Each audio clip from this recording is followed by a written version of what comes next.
오늘도 코로나19 사태로 많은 어려움이 있음에도 불구하고 성삼위 하나님께 영과 진리로 예배드리는 사랑하는 믿음의 가족 여러분 모두에게 우리 하나님이 약속하신 하늘의 위로와 소망의 말씀이 충만히 임하시는 복된 이 시간이 되실 수 있기를 간절히 소원합니다. 오늘 우리가 읽은 본문 말씀인 구약성경 출애굽기 3장 13절에서 15절의 말씀은 전 시간에 이어 우리 그리스도인들이 믿고 있는 삼위일체의 교리에서 또 다른 중요한 핵심적인 교리를 증거하고 있는 귀한 말씀이라고 할 수 있겠습니다. 우리는 저번 주일 예배 시간을 통하여 예수 그리스도는 하나님이시다라는 주제로 성부, 성자, 성령이 되시는 삼위일체 하나님 중에서 성자 하나님이신 예수님께서 왜 하나님이 되시는가에 대하여 신약성경 요한복음의 말씀을 통하여 우리가 배웠습니다. 오늘 이 시간은 삼위일체 하나님 중에서 가장 우뜸이 되시는 성부 하나님에 대하여 하나님은 신실하신 하나님이시다라는 주제로 말씀을 통하여 배워보는 시간을 가지도록 하겠습니다.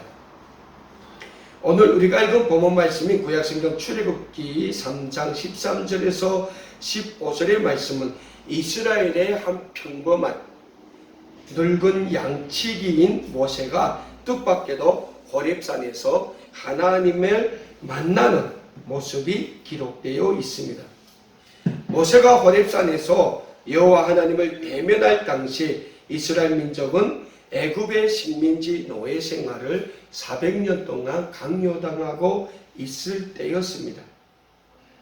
그야말로 이스라엘 민족에게서는 암흑의 시대, 그리고 무엇보다도 말로 표현할 수 없는 비운의 시대였다고 할 수 있습니다.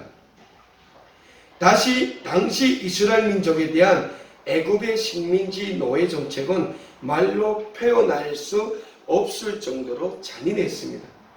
애굽의 왕 바로는 이스라엘 민족의 씨를 말리기 위해 남자아이가 태어나면 가차없이 나일강에 던져 죽게 하는 민족 말살 정책을 강요하고 있었으며 이스라엘 민족에게는 모진 노동을 강요하고 있었습니다. 모세 역시 태어난 즉시 죽음을 당할 수밖에 없었지만 어머니인 요게벳의 지혜로 인해서 바로의 딸, 즉 애굽의 공주로 인해서 애굽의 왕자의 삶을 살 수 있었습니다. 이렇게 애굽의 왕자로서 40년간 행복한 삶을 살았던 모세는 애굽의 감독관의 책직 아래 노예 노동으로 신음하고 있는 이스라엘 백성을 구원하고 애굽의 감독관을 쳐 죽인 사건으로 왕궁을 떠나 미디안 광야에서 양물 치는 최하층의 삶을 또한 40년 동안 살았습니다. 자, 애굽의 왕자로 40년, 미디안 광야에서 양물 치는 목동의 삶을 40년, 모세는 80년의 삶을 이렇게 보내다가 어느 날 양물을 이끌고 호렙산으로 오르다가 호렙산에서 하나님을 만나게 됩니다. 80세라면 사람으로 보면 그 기력이 쇠하고 백발이 풍성한 노인의 나이라고 할 수 있습니다. 하나님은 이런 노년의 모세를 호렙산에서 불러주셨고 지금 만나주시고 계십니다. 그리고 하나님은 모세에게 말씀하십니다. 내가 서 있는 곳은 거룩한 땅이다. 내 발에서 신을 벗으라고 하나님은 모세에게 말씀하십니다. 사랑하는 여러분, 옛날 이스라엘 사람들은 지금의 우리 샌들과 비슷한 그러한 신을 신고 다녔다고 합니다. 그리고 모세는 양물 치는 목동입니다. 하루 종일 양무리를 이끌고 다니는 목동이다 보니 모세의 발이 얼마나 더러웠겠습니까? 하지만 하나님은 모세의 발이 더러워 신발을 벗으라고 모세에게 말씀하신 것이 아닙니다. 모세가 서 있는 땅이 하나님의 인재가 임하는 성스럽고 영광스러운 땅이기 때문에 하나님은 모세에게 신발을 벗으라고 말씀을 하십니다. 그리고 하나님께서 모세에게 말씀하십니다. 너는 내 민족 이스라엘에게로 돌아가라고 모세에게 말씀하십니다. 하나님께서는 애굽에서 이스라엘 백성의 신음소리, 고통의 울부짖음을 들었다고 모세에게 말씀하고 있습니다. 그리고 하나님은 모세를 통하여 이스라엘 민족을 적과 꿀이 흐르는 약속의 땅, 축복의 땅으로 인도하여 주시겠다고 말씀을 하십니다. 하나님의 이 말씀에 모세는 하나님께 오늘 본문 말씀에서 이렇게 질문을 던집니다. 오늘 본문 13절의 말씀입니다. 모세가 하나님께 아뢰되 내가 이스라엘 자손에게 가서 이르기를 너희 조상의 하나님이 나를 너에게 보내셨다 하면 그들이 내게 묻기를 그의 이름이 무엇이냐 하리니 내가 무엇이라고 그들에게 말하리까? 라고 모세는 하나님께 질문합니다. 사랑하는 여러분, 하나님이 우리를 거룩하게 불러주셨습니다. 하나님이 우리를 거룩하게 세워주셨습니다. 하나님은 우리를 하나님의 축복의 통로, 구원의 도구로 쓰시겠다고 말씀하십니다. 그때 우리는 하나님께 어떤 믿음으로 나아갈 수 있으며 하나님께 어떤 믿음으로 답변을 드릴 수 있습니까?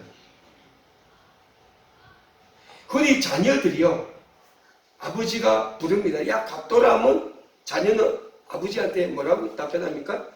예라고 해요. 예, 왜? 아버지가 나를 부르기 때문에 자녀는 스스럼 없이 답변을 합니다. 하나님이 우리를 불러주실 때 하나님의 거룩한 자녀로 불러주신다는 거예요. 근데 우리는 그 하나님이 불러주실 때 우리는 스스럼 없이 하나님께 믿음으로 나가서 하나님, 제가 여기 있습니다. 이렇게 답변을 해야 될 의무가 있다는 거죠. 왜? 우리는 하나님이 선택하시고 하나님이 구원해 주신 거룩한 하나님의 구원의 자녀이기 때문에. 근데 많은 경우 우리의 삶을 놓고 보면 우리는 그걸 못해요. 하나님이 우리를 불러주시는데 우리가 하나님 앞에 나가서 하나님, 제가 여기 있습니다. 답변을 해야 되는데 우리는 하나님의 거룩한 부르심에 믿음으로 나아가지 못한다는 거예요. 답변하지 못한다는 거예요. 어쩌면 우리는 하나님이 우리를 거룩하게 불러주실 때 하나님의 부르심조차 우리는 듣지 못한다는 거예요. 구약성경 사무엘상 보면 하나님이 사무엘이라는 선지자를 불러요. 사무엘이 어렸을 때 사무엘이 하나님의 성전, 즉 교회에서 먹고 자고 했어요. 하나님이 하루는 사무엘이 자고 있는데 사무엘아 사무엘아 불러요. 근데 사무엘은 하나님이 자기를 부르시는 음성을 들었는데 하나님이 부르셨는지 그 성전을 지키는 엘리 제사장이 불렀는지 몰라요. 그래서 제사장한테 달려가요.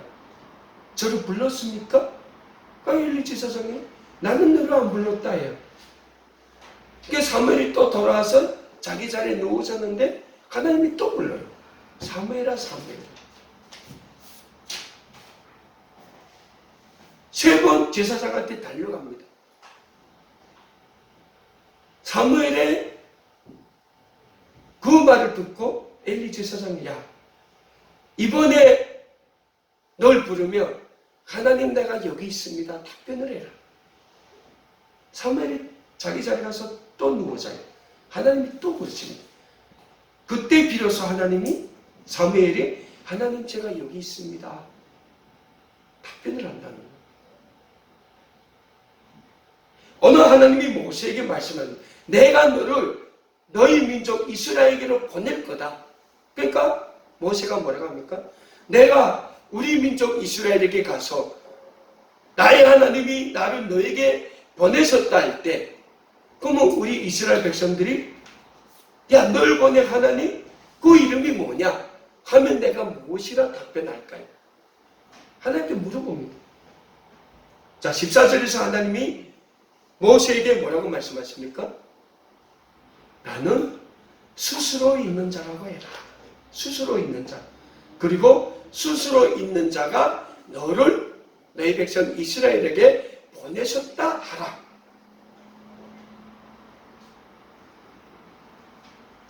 하나님이 모세에게 말씀하십니다. 너는 스스로 있는 자다. 나는 스스로 있는 자다. 이 말씀에는 성부 하나님의 본질, 즉 성부 하나님의 속성이 담겨서 있다고 할 수 있습니다. 즉 하나님은 남에게 의존하시는 분이 아니시라는 영적인 사실이 이 말씀, 나는 스스로 있는 자다. 이 말씀이 담겨서 있다는 거예요.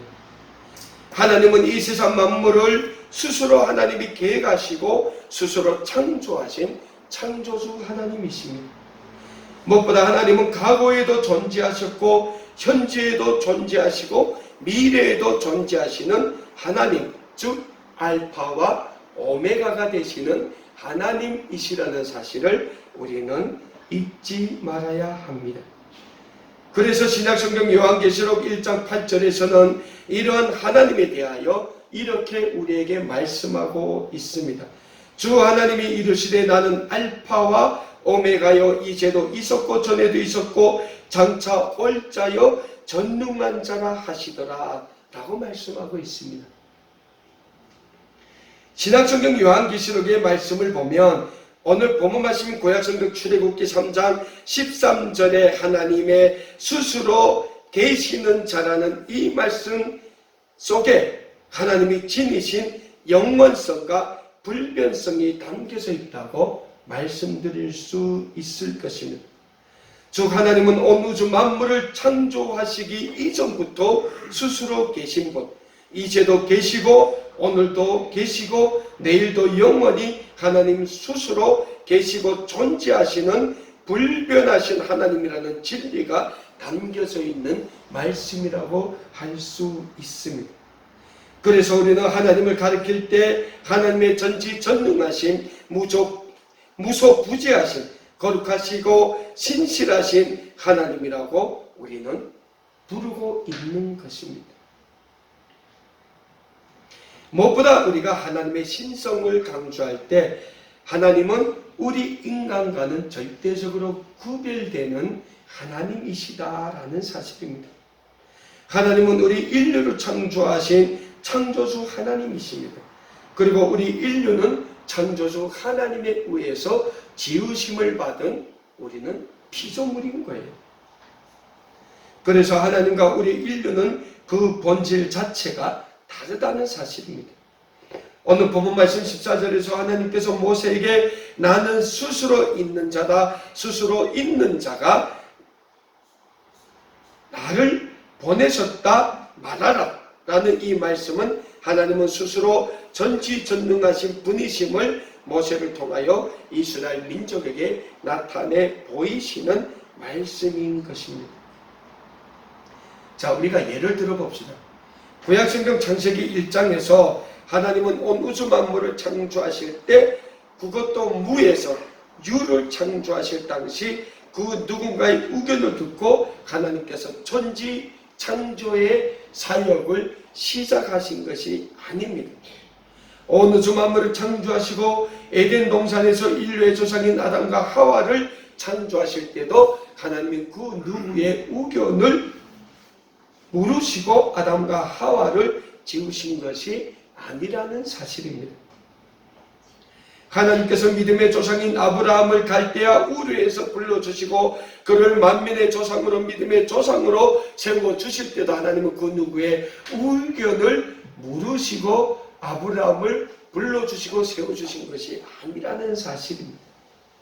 이스라엘 민족을 하나님의 선민으로 선택하시고 세워주실 때도 하나님은 그 누구와 상의하시고 이스라엘을 하나님의 선민으로 세워주신 것이 아니라는 사실입니다. 무엇입니까? 세워주신 분도 하나님이시요 선택해 주신 분도 하나님이시요 이스라엘을 애굽의 450년간의 식민지 통치에서 해방시켜 주신 분도 하나님이시여 그들을 축복의 땅 적과 꿀이 흐르는 가나안 땅으로 인도하시기 위해 오늘 호렙산에서 모세를 불러주시고 세워주시고 이스라엘 민족의 지도자로 선택해 주신 하나님도 그 누구의 의견을 묻고 모세를 불러주시고 선택하시고 세워주신 것이 아니라는 사실입니다.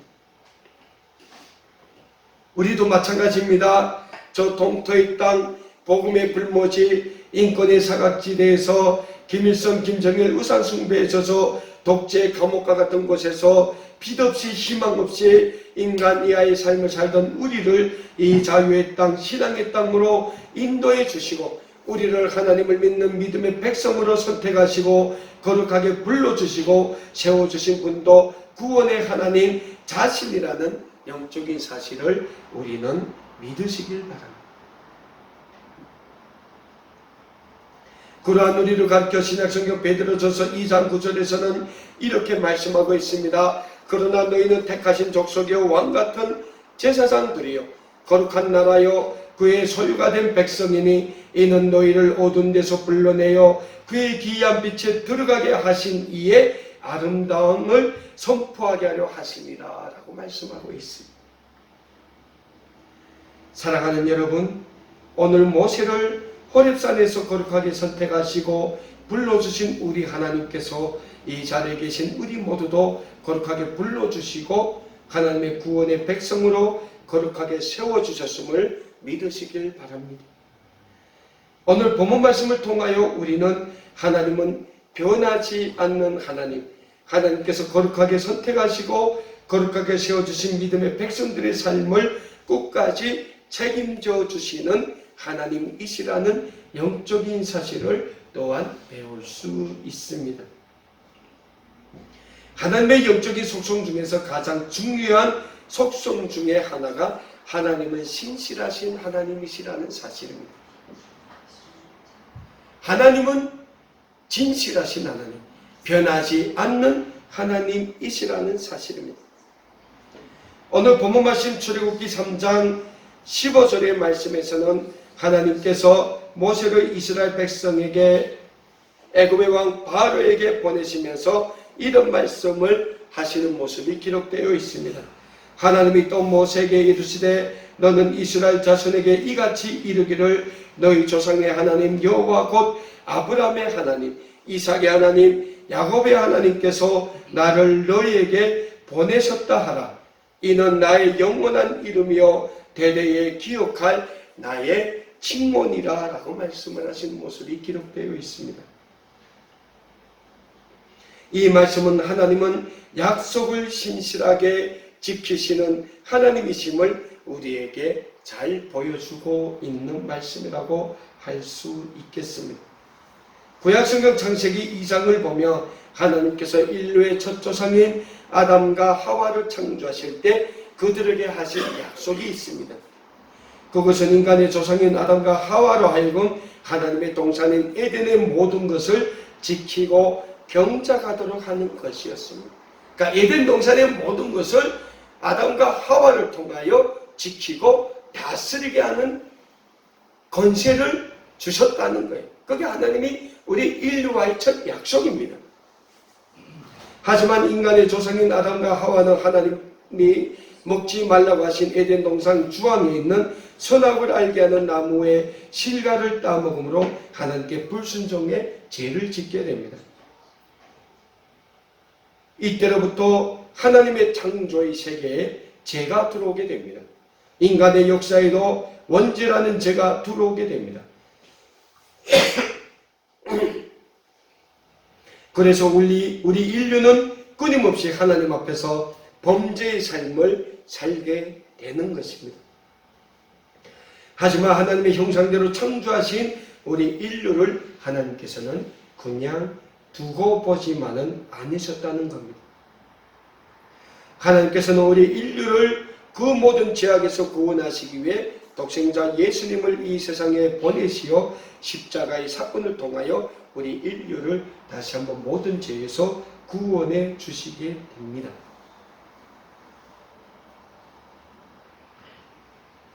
사랑하는 여러분, 오늘 우리의 삶이 얼마나 불안합니까? 우리의 삶을 한번 돌아봅시다. 우리의 삶이 경제적으로 불안합니다. 사회적으로 불안합니다. 우리 가정은 또 어떻습니까? 우리의 삶의 터전이 불안합니다.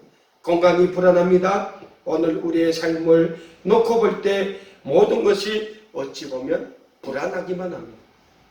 어찌 보면 우리의 삶에 있어서 앞뒤가 꽉 막히고 출구가 보이지 않을 정도로 우리의 삶이 불안하다는 거예요.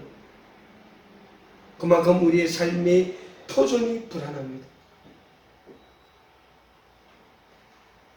그러다 보니 우리는 늘 우리의 삶을 위해서는 어떨 때는 우리의 선택이 비합리적이고 비윤리적임을 알면서도 그 선택을 정당화하고 그 선택을 쉽게 자신의 선택으로 여길 때가 많이 있게 됩니다. 설사 그 선택이 하나님 앞에서 죄악임을 알면서도 우리는 그 선택을 너무 쉽게 너무 가볍게 여길 때가 있다는 사실입니다.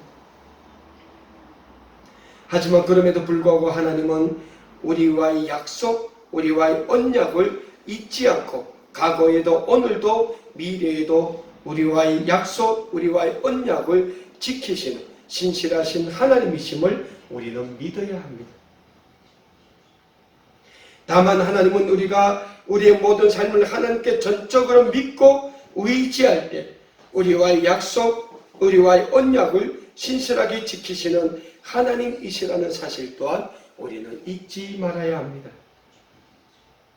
우리가 우리 하나님 전지전능하시고 무소부지하신 하나님, 무에서 유를 창조하신 하나님을 믿고 우리의 모든 삶을 하나님께 의지할 때 우리 믿음의 백성들과의 언약을 신실하게 지키시는 하나님께서 우리의 삶의 출구를 열어주실 것이며 우리의 모든 삶을 아름답게 지켜주시고 책임져 주시게 될 것이라는 변하지 않은 영적인 사실을 우리는 믿어야 합니다.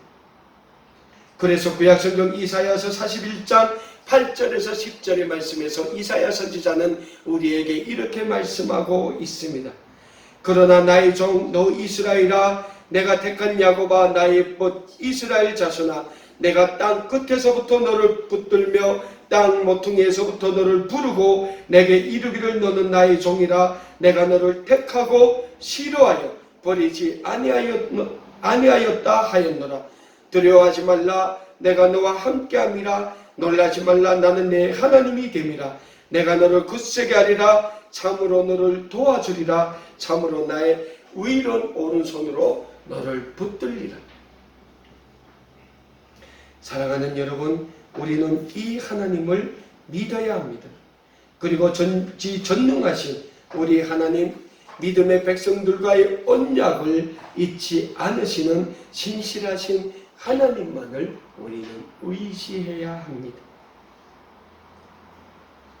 무엇보다도 우리가 하나님을 믿음에 있어서 100%의 믿음이 있어야 한다는 사실을 우리는 잊지 말아야 합니다. 하나님을 믿음에 있어서 99%라는 있을 수 없습니다. 하나님은 오늘 우리에게 100% 절대적인 믿음을 요구하십니다. 예를 들어 볼까요? 우리가 살아가면서 우리 이 거여동도 주변에 은행이 많지 않습니까? 하나은행, 우리은행, 은행이 많아요. 근데 은행을 보면 은행 가면 돈이 있고 현금이 있죠? 우리가 신용이 있으면 은행 가면 돈을 대출받을 수 있다. 그리고 여러분들 통장 있죠? 다 은행하고 연결되어 있어요. 이걸 모르는 사람은 한 명도 없어요. 마찬가지라는 거죠. 우리는 우리 하나님만 100% 믿으면 우리의 모든 삶이 하나님의 인도하심과 주장하심과 보호하심과 축복하심 가운데 거할 수 있다는 영적인 사실을 100% 믿고 확신할 때 하나님의 축복의 백성으로서의 삶을 살 수 있게 된다는 사실입니다. 그래서 신약성경 요한복음 11장 40절의 말씀에서 예수님은 우리에게 뭐라고 말씀하십니까? 내가 믿으면 하나님의 영광을 보리라. 예수님께서 이 말씀에서 내가 믿으면 하나님의 영광을 본다고 했는데, 여기에서 믿음은 100% 믿음을 말씀하시는 거예요. 사랑하는 여러분, 오늘 본문 말씀에서 스스로 계신 하나님, 알파와 오메가가 되시는 전능하신 하나님께서 호렙산에서 80세라는 노년의 모세를 이스라엘의 위대한 지도자로 불러주시고 세워주시고 계십니다. 그리고 하나님께서는 모세와 약속을 하십니다. 그 하나님이 오늘 우리도 거룩하게 불러주시고 거룩하게 세워주셨다는 사실을 믿으시길 바랍니다. 왜서입니까? 하나님은 하나님의 형상대로 창조하신 우리 인류와의 약속을 신실하게 이행하시는 하나님이시기 때문입니다. 오늘 본문 말씀이 출애굽기 3장 15절의 말씀에서 아브라함과 하신 약속, 이삭과 하신 약속, 야곱과 하신 약속의 하나님이 모세를 통하여 그 약속을 이스라엘 백성들과도 지키시겠다고 말씀하고 계시지 않습니까? 근데 오늘 모세와 약속하시는 하나님께서 이 자리에 계신 우리 모든 믿음의 가족 여러분들과도 믿음의 약속을 세우시고 그 약속을 지키시겠다고 말씀하시는 거예요. 사랑하는 여러분, 지금 우리의 삶의 터전이 흔들립니까? 전지전능하신 하나님께 맡기십시오. 지금 우리의 삶의 터전이 불완전합니까? 신실하신 하나님께 맡기십시오. 하나님께서 지켜주시고 보호해 주시고 축복해 주시겠다고 우리와 약속하고 계십니다. 그래서 우리는 하나님을 믿는 믿음의 삶을 살아야 합니다. 우리를 하나님의 형상으로 아름답게 지으시고 우리를 너는 내 것이다, 내가 너를 선택하여 불렀고 내가 너를 지켜줄 것이고 보호해 주시겠다고 약속하신 이 하나님의 약속의 말씀을 우리가 100% 믿고 이 하나님께 100% 의지할 때 하나님은 오늘도 우리의 삶을 아름답게 인도해 주시고 축복해 주시게 될 것입니다.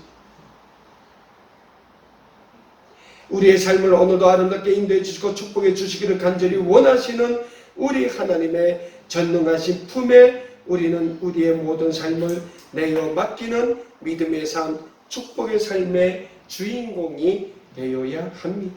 그럴 때 전능하신 하나님, 신실하신 하나님, 사랑의 하나님께서 우리의 모든 삶을 모진 풍파, 어려운 한란 가운데서도 지켜주시고 보호하여 주시고 축복의 삶으로 인도하여 주시게 될 것이니 오직 우리 하나님만을 우리의 믿음의 주요 온전케 하시는 전능하신 하나님으로 믿고 믿음의 삶, 축복의 삶을 다 사시는 우리 아름다운 꿈에게 모든 믿음의 가족들이 되실 수 있기를 우리 주님의 이름으로 간절히 축복합니다.